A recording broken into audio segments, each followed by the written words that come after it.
Yine de burada İsrail'in arkada duran güçlerin bu regionu olan ve hemen bu planı ortaya çıkaran belə deyək ölkəlere təsirindən asıllıdır, mən deyərdim. Siz Filistin hakkında bu mövzunu açdınız. Ona göre de ben bu istiqamətdə öz fikrimi söyledim.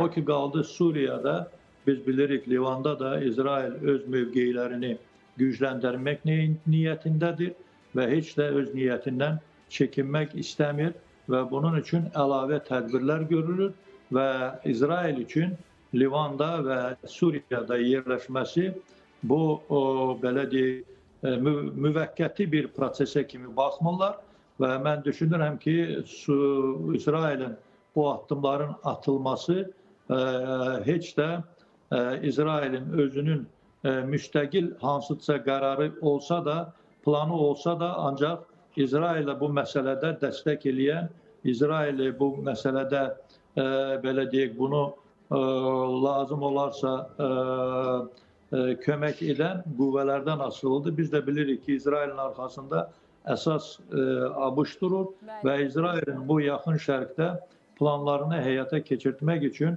məhz ABŞ dəstəkləyir.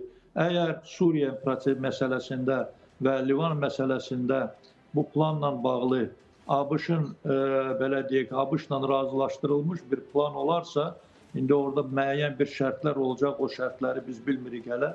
Biz plan haqqında bilirik, ancaq gizli orada hansı bu planın elementləri haqqında məlumatımız o qədər yoxdur.